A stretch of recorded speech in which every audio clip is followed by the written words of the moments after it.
Alexis, aka the Salt Reader, and I'm here today to do my April favorites video.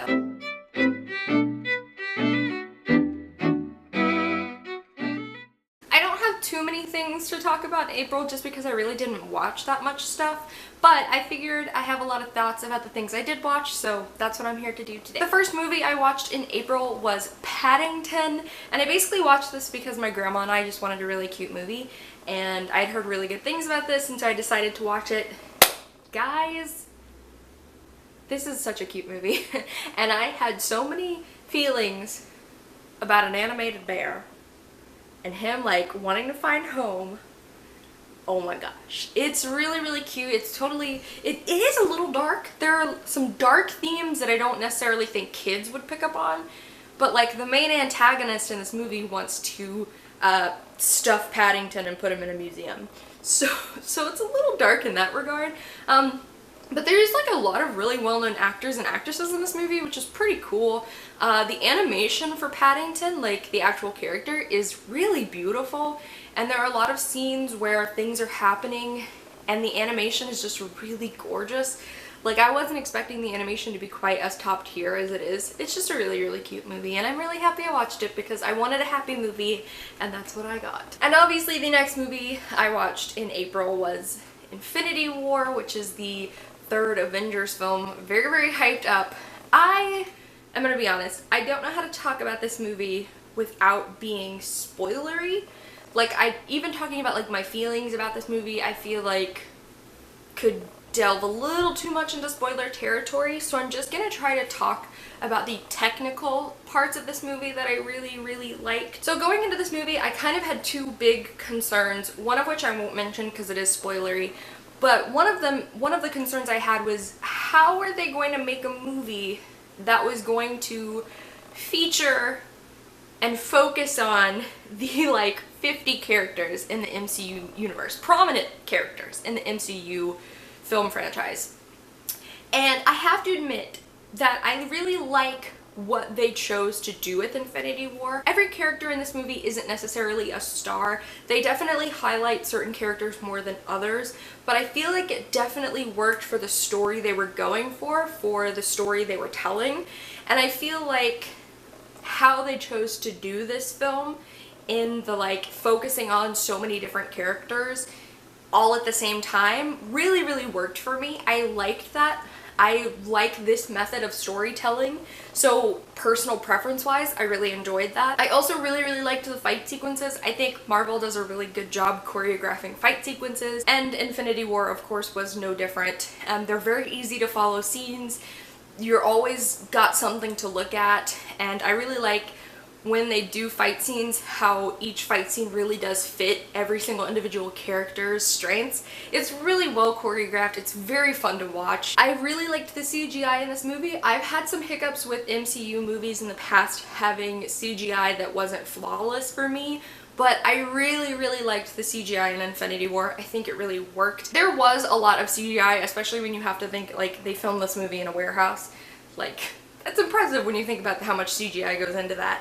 But the CGI for me was really interesting. A lot of the characters that they created for this movie, Thanos' henchmen in particular, were really awesome to me. They had really cool character designs, especially the one chick. She is badass, and I love her character model so much. The movie, of course, didn't lack in typical MCU humor. There were a lot of parts of this movie that were hilarious to me, which I really appreciated. The last thing I want to mention about Infinity War was Josh Brolin's performance as Thanos, because I think he straight up outacted every other character and every other actor in this movie. I'm not kidding you guys. Josh Brolin did such an amazing job as Thanos. Like, I feel like my takeaway walking out of the theater was how impressed I was by Josh Brolin's performance. Because as crazy as it sounds, his performance did so much to bring the humanity of Thanos' character to life, and he just, oh my gosh, like, I have a whole new level of appreciation for Josh Brolin as an actor because his performance as Thanos was Oscar worthy in my opinion. Like, I think he killed that performance. Like, Oh boy. Moving into the anime I watched this month, I completed one anime, which was Puella Magi Madoka Magica, which is very hard to say. And I buddy watched this with my friend Melanie. You guys know the past couple of months we've been buddy watching anime together, and neither of us had seen this one, but this was one that was very, very high up on my to watch list. Of the like anime I've never seen before. I was super interested in watching this one, and I have to admit I really enjoyed it. It wasn't perfect for me. I definitely had some complaints, which I'll get to in a second, but this whole story revolves around the idea of magical girls, but it takes the magical girl trope and the magical girl culture, and it really highlights the dark side of that and the dangers and the consequences of being a magical girl that I think definitely is not present in a lot of other magical girl stories. So I really, really like that. I like that a large portion of this story is about sacrifices made to be a magical girl. So that's really, really great. I love that aspect of the story. There's also an aspect of the art style in this that I really, really liked. Basically, a lot of the combat sequences take place in this like alternate dimension type thing. It gets explained in the first episode, so it's not a spoiler. But they use a unique style of art that's kind of avant-garde for this like alternate dimension style, and I loved that art style. That art style for me was very fascinating. It was really personally fitting my taste, and so I really, really liked that portion of the animation. My one big complaint that I have for this is that it is only 12 episodes long, and the ending for me was just okay. I personally am not a fan of endings like this one, and I won't say what it is obviously because I don't want to spoil it, but just endings that fall into this kind of bubble don't please me. They're not satisfying to me, and that definitely was the case with Madoka Magica. The ending was a pretty big disappointment. However, I still think this is definitely worth the watch, especially because like I fell absolutely in love with one of the characters, and getting to see their story and like everything that comes with it and the plot twists and everything I super, super enjoyed.